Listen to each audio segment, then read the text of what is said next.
This is Section 230 of the United States Code. 47, Title 47, Telecommunications, Section 230. And when you've heard about 230 or 230 form, this is the codified United States law that we're talking about. And this is the law by which Twitter and Facebook have, probably unfortunately, have a constitutional right to censor you. Now, let's get into a little bit of the history of this law, what it says, why it gives them that right, and why it's constitutional. Okay, this law at a high level, and you can pause to read what's on the screen if you want to, but essentially, this law was created in 1996, and that was a time when Facebook didn't exist. Facebook, actually, Face Mash, was created in 2003. So right away, we don't want to blame the authors of this law for not predicting that some of the provisions in it may be damaging down the road. The general idea behind this law, and you can see it on the screen here, is that we want government to be hands-off on interactive computer services. So hands-off. Limited, very limited regulation, only where absolutely necessary. And it was three goals. One, libertarian. Hands-off government internet systems. Valid goal. Valiant, honorable goal. Number two was to allow as much free discussion as possible and maintain freedom of speech. Not from a legal perspective exactly, but maintain that ideal.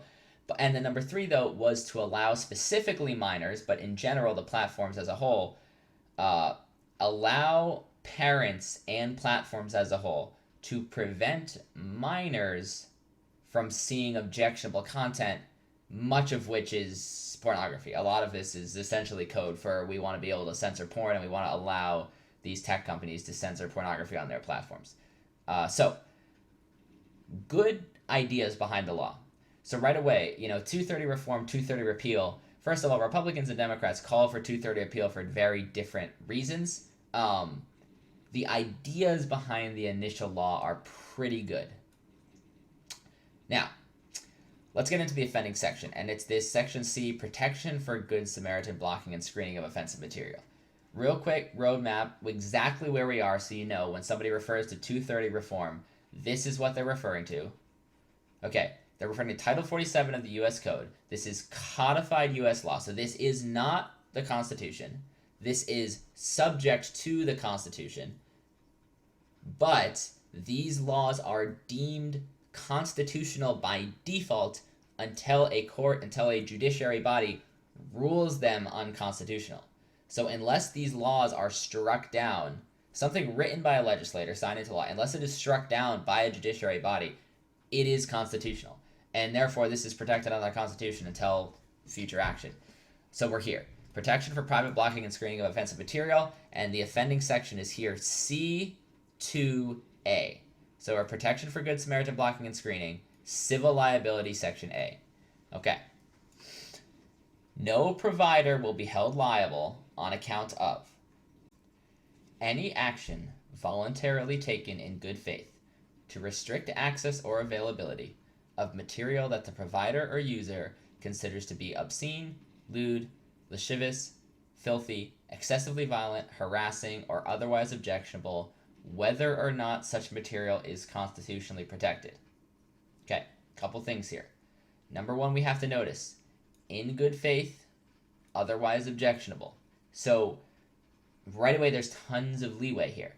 And the second thing is that it is specifically not protecting your right to free speech as laid out in the First Amendment. Now, this is reasonable. Remember, pornography is free speech.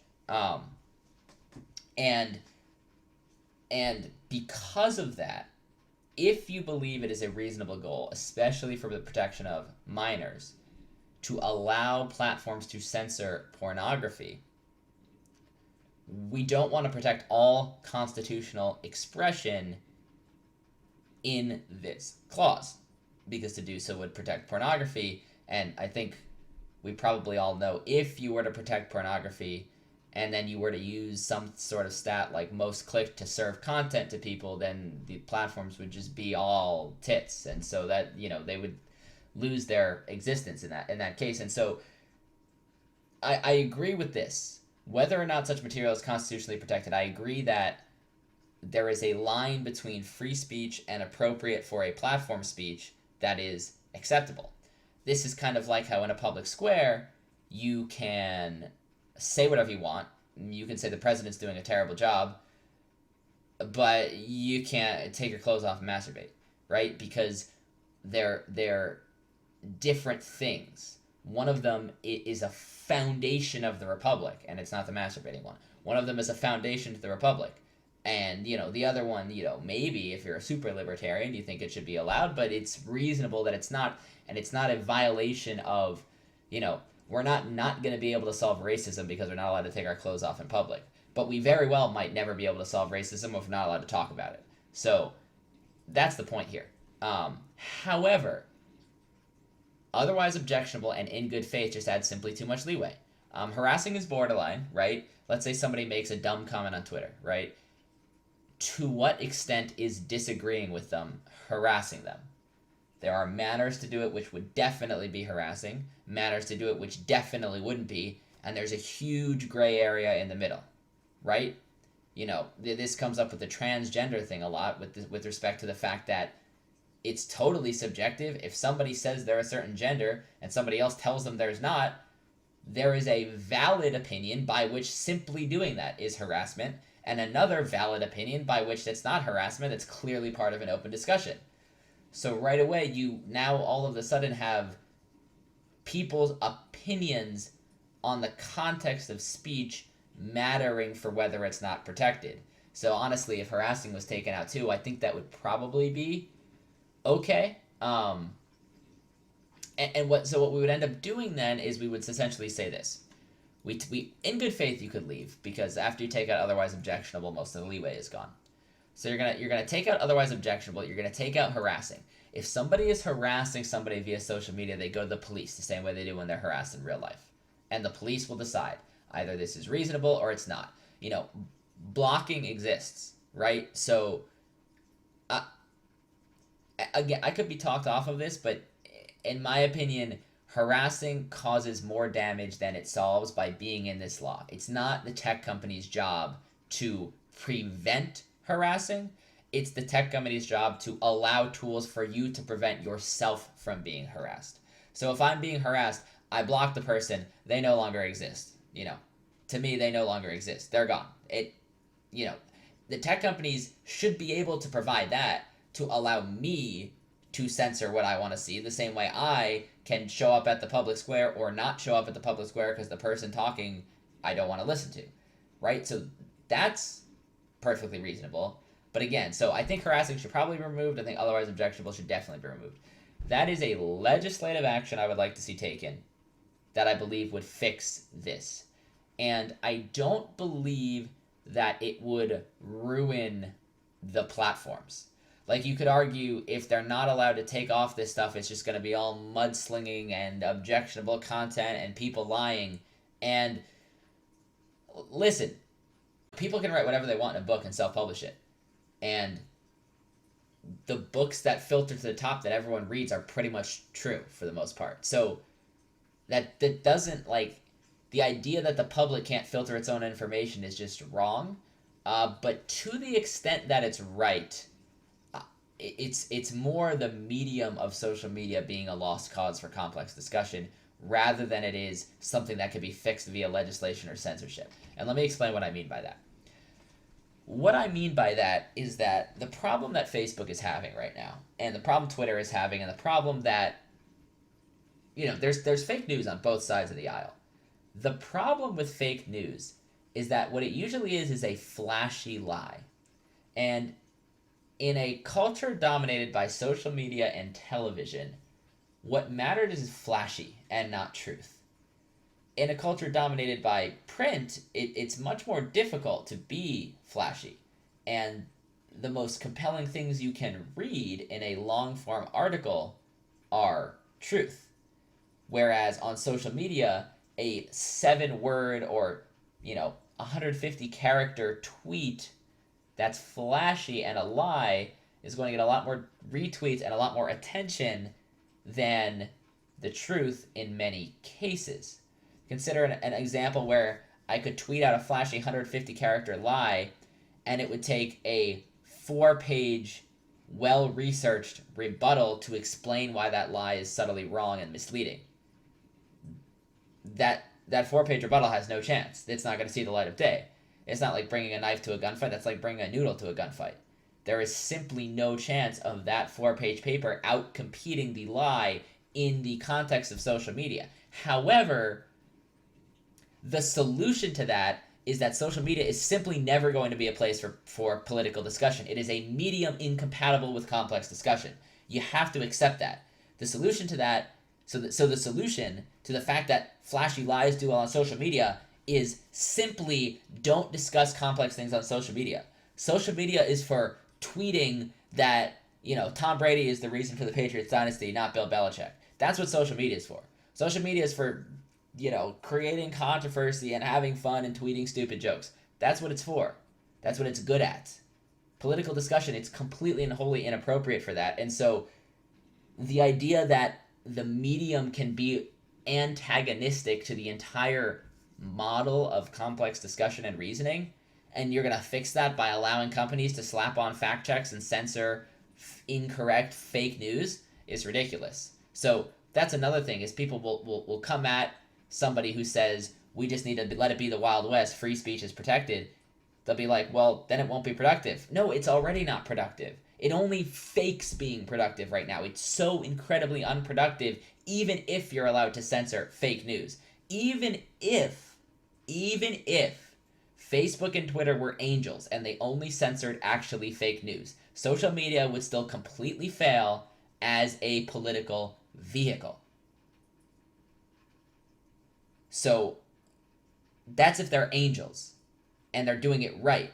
So not only would that not work, but they're not. They're going to do it with their own political agendas or even their own personal agendas, right? Things that make the companies able to accrue more power and wealth. And if they're angels, it's not a good idea. And they're not. So the point is, I want to dismiss the counter-argument that the Wild West will be unproductive because the medium as a whole is not meant for productivity.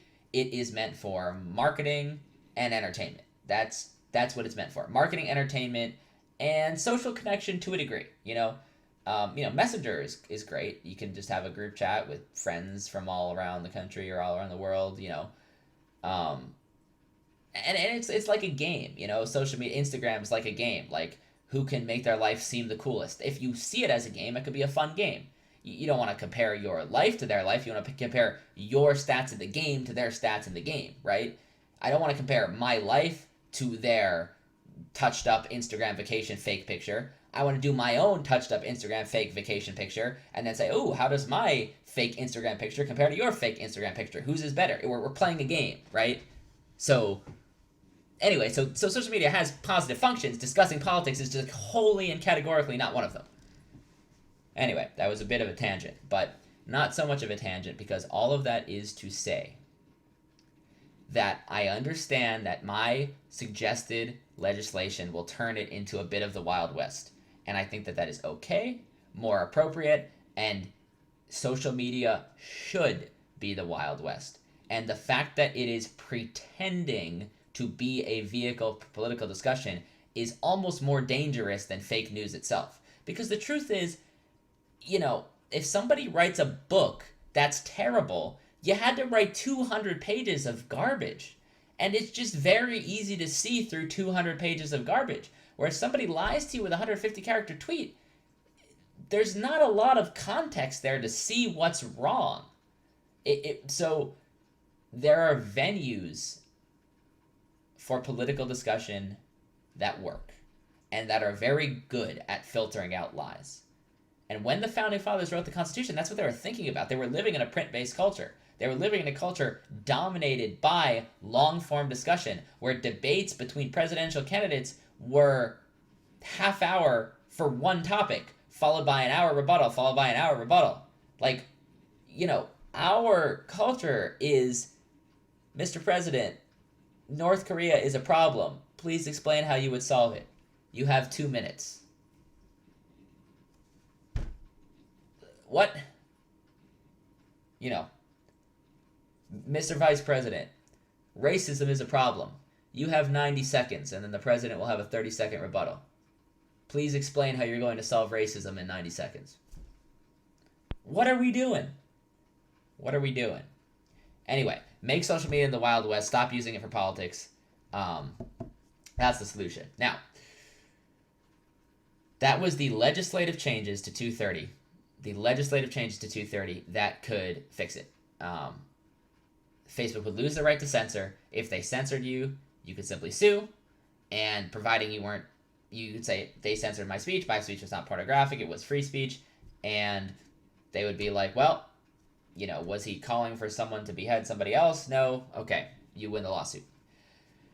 There is also a judicial angle to this. And the judicial angle to this is that if a case like this were get to a judiciary body, to get to something like the Supreme Court, I believe it would be reasonable to rule Facebook and Twitter a public square. And there is precedent for this in previous court cases.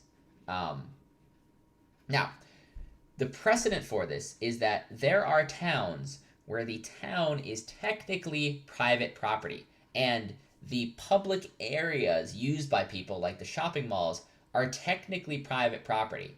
And the court has ruled before that the more you open your private land or property, or in Facebook's case, you know, their private virtual property, their virtual public square, or their virtual square, the more you open that to the public, the more the public's rights outweigh the private property rights.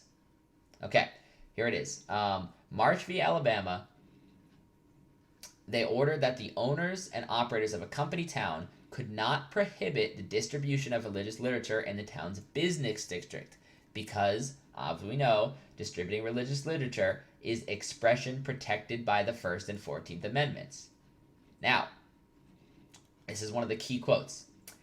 The more an owner, for his advantage, opens up his property for use by the public in general, and we can see Twitter and Facebook are clearly open for use by the public in general, the more do his rights become circumscribed by statutory and constitutional rights of those who use it.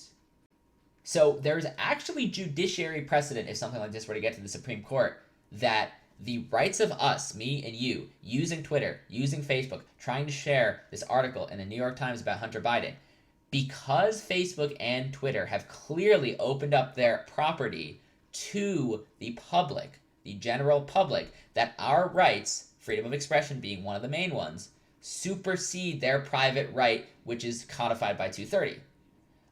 In other words, they have this right. They have this right. This right is in law. However, even if this is a constitutional right that they have, right, like this doesn't violate the Constitution, a judiciary body could still say that because they are opening their property to the public for their benefit, this right that they have is superseded by the citizenry's right to free expression. And I think that would be pretty reasonable. That might be a good way to do it. I don't think that's legislating from the bench. It seems pretty clear that the foundational principle of the Constitution is that free speech is necessary. And so where free speech is infringed not by government but by other things, I think it should be looked at whether it's government's obligation to step in and protect the rights of its citizens. It doesn't feel to me like legislating from the bench to say that these companies like Facebook or the town in March versus Alabama in question are really essentially public property. There's so much public discussion going on in there that the rights need to be protected there, and that's the best interpretation of the First Amendment and the document as a whole. Seems reasonable to me. So again, legislatively to fix this, we simply take out otherwise objectionable and take out harassing. Harassing goes to the police, otherwise objectionable is too subjective, just take it out. You can get rid of constitutionally protected pornography, and that's about it. And get rid of beheadings and ISIS and stuff. That's number one. And then there's precedent for judiciary that we could treat it as a public square, and that the public's rights in a public square, even a public square which isn't really public, which is owned by a company, that the public's rights supersede the private rights in that case. I think that's a reasonable judiciary decision that we could see happen. And that's it. I really think that this law is constitutional because you could have plenty of interactive computer services that really aren't public squares. And in that case, they should be able to do otherwise special. If you want to make your own lefty Twitter that 2% of the population is on, or 0.5% of the population is on, that doesn't have too much influence, that's just people who choose to go there to live in their lefty echo chamber, and you want to censor all objectionable conservative views, you should have the right to do that. The problem isn't the law. The problem is that the reason that the law may be so you could change this legislation, but because I think it would be fine. However, the real problem is that it's become a public square. Is that Twitter and Facebook are public squares. They aren't branding themselves, and they really aren't lefty echo chambers. They're just everyone's on there, but then they're censoring speech on there. So that's the real problem, and I hope it gets fixed. Trump's executive order is a step in the right direction, calling attention to it. But anyway, for anyone who didn't know, it is legal what they're doing with the Hunter Biden story. It is legal to censor you, and until a decision like Marsh versus Alabama with respect to Section 230 makes its way up to a court and is ruled on, this is legal. And,